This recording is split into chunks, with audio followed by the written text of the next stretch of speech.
নমস্কার, আমি দেবজ্যোতি। আমার নতুন পর্বে আপনাদের স্বাগত জানাই।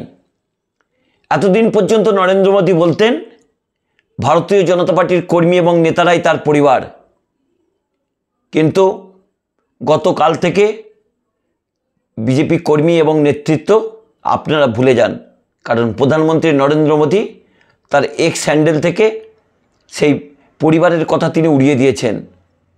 এখন তার পরিবার বলতে এনডিএ পরিবার, কারণ ম্যাজিক সংখ্যা ছুঁতে গেলে এনডিএকে তার প্রয়োজন। সেই জন্য তার এনডিএ পরিবার হচ্ছে তার আসল পরিবার। ইতিমধ্যেই তৃণমূল কংগ্রেস সহ বিভিন্ন রাজনৈতিক দল এ নিয়ে তীব্র প্রতিবাদ করেছেন। আগে আপনারা দেখুন এক্স হ্যান্ডেলে নরেন্দ্র মোদী কী বলেছেন, তারপরে আপনাদের সঙ্গে বিস্তারিত আলোচনা করব।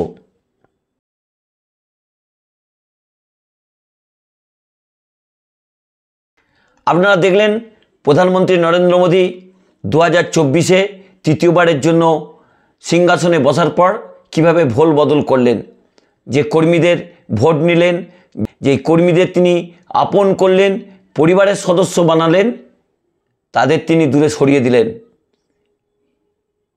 গত কয়েকদিন ধরেই তো এই অভিযোগ কংগ্রেসের পক্ষ থেকে কানাইয়া কুমার বারবার বলে এসেছেন যে পরিবার তার স্ত্রীর পরিচয় দেন না, তার স্ত্রীকে সুরক্ষিত রাখতে পারেন না, তার কোনো পরিবার হতে পারে না।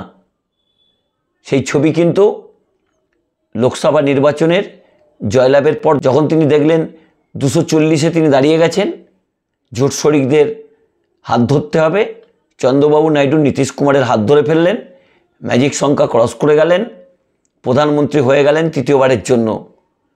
তারপরই তিনি এক্স হ্যান্ডেল থেকে তার টুইট, ইতিমধ্যেই বিজেপির মধ্যে একটা তীব্র আলোড়ন তৈরি হয়েছে।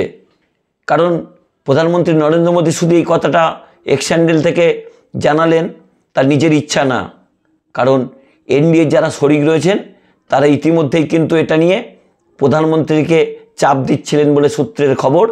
সেই চাপে পড়েই প্রধানমন্ত্রীর এই ভোল বদল। কারণ আমরা বরাবরই দেখেছি আমাদের দেশের প্রধানমন্ত্রী অত্যন্ত অহংকারী, দাম্ভিক মনোভাব নিয়ে চলেন।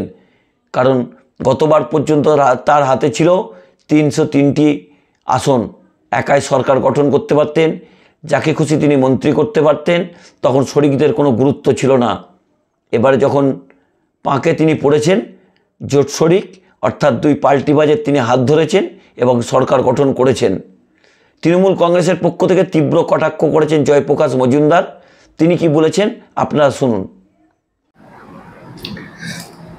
মানুষের ধাক্কায় মোদি গ্যারান্টি শেষ হয়ে গিয়েছে, আর মোহন ভাগবতের এক ধাক্কায় মোদি পরিবার সেটার পরিসমাপ্তি ঘটল। এরপরে নীতিশ নাইডুর ধাক্কায় এনডিএর কবে সলিল সমাধি হয় সেটার জন্যে অপেক্ষা। আর আরও একটা অপেক্ষা হচ্ছে সামনের বছর 2025-এর সেপ্টেম্বর মাস, যখন মোদি এবং মোহন ভাগবত দুজনেরই 75 বছর বয়স হবে। তো সেই সময় রিটায়ারমেন্ট হবে না তার আগেই সব রিটায়ার করে যাবে, তার জন্যও অপেক্ষা করতে হবে। আপনারা শুনলেন জয়প্রকাশ মজুমদারের বক্তব্য। যে আপনারা লক্ষ্য করুন যে প্রধানমন্ত্রী নরেন্দ্র মোদী যে মন্ত্রিসভা গঠন করলেন, তিনি তার এক্স হ্যান্ডেল থেকে পরিবারবাদের কথা সরিয়ে দিলেন, কিন্তু মন্ত্রিসভায় দেখা যাচ্ছে 6 জনকে তিনি মন্ত্রী করেছেন যাদের পারিবারিক পরম্পরা হচ্ছে রাজনীতির। সেই 6 জন কিন্তু মন্ত্রিসভায় রয়েছেন। জয়ন্ত চৌধুরী থেকে শুরু করে, চিরাগ পাসওয়ান থেকে শুরু করে অনেকেই আছেন। নাম বলতে গেলে বিরাট বড় একটা ইতিহাস হয়ে যাবে। প্রায় 45 জনকে তিনি লোকসভা নির্বাচনের প্রার্থী দিয়ে করেছিলেন, যারা ভারতীয় জনতা পার্টির নেতৃত্ব রয়েছেন। কারণ কেউ তার ছেলেকে প্রার্থী করেছিলেন, কেউ তার মেয়েকে প্রার্থী করেছিলেন, কেউ তার পরিবারের সদস্য ভাই বোনকে প্রার্থী করেছিলেন। সেই প্রধানমন্ত্রী বা সেই বিজেপির কাছে পরিবারবাদের কথা কখনোই মানায় না। কারণ মমতা বন্দ্যোপাধ্যায় অভিষেক বন্দ্যোপাধ্যায়কে যেভাবে পরিবারবাদ বলে আক্রমণ করতেন, রাহুল গান্ধী সোনিয়া গান্ধীকে আক্রমণ করতেন, প্রিয়াঙ্কা গান্ধীকে আক্রমণ করতেন। আশা করি নরেন্দ্র মোদী মাননীয় প্রধানমন্ত্রী আপনি এরপর থেকে কিন্তু সতর্ক হবেন এইভাবে পারিবারিক আক্রমণ করতে। কারণ আপনি যে পারিবারিক রাজনীতির কথা বলতেন তা কিন্তু আপনার মুখে একেবারেই মানায় না। আপনার মাথায় হাত রেখেই জয়শাহ কিন্তু আজকে ক্রিকেটে সর্বা হয়েছে। সেই জয়শাহর পরিচয় সকলেই জানেন। কেন্দ্রীয় স্বরাষ্ট্রমন্ত্রী অমিত শাহের পুত্র, তার সম্পত্তির পরিমাণ কয়েকশো কোটি টাকা বেড়ে গেছে। তাহলে প্রধানমন্ত্রী নরেন্দ্র মোদী আপনি এনডিএর চাপে যেভাবে এক্স হ্যান্ডেল থেকে বিজেপির পরিবারকে আপনার পরিবার বলছিলেন, এরপরে ভেবে দেখবেন আপনার পরিবার কারা, চন্দ্রবাবু নাইডু, নীতিশ কুমাররা নাকি বিজেপির নেতা কর্মীরা।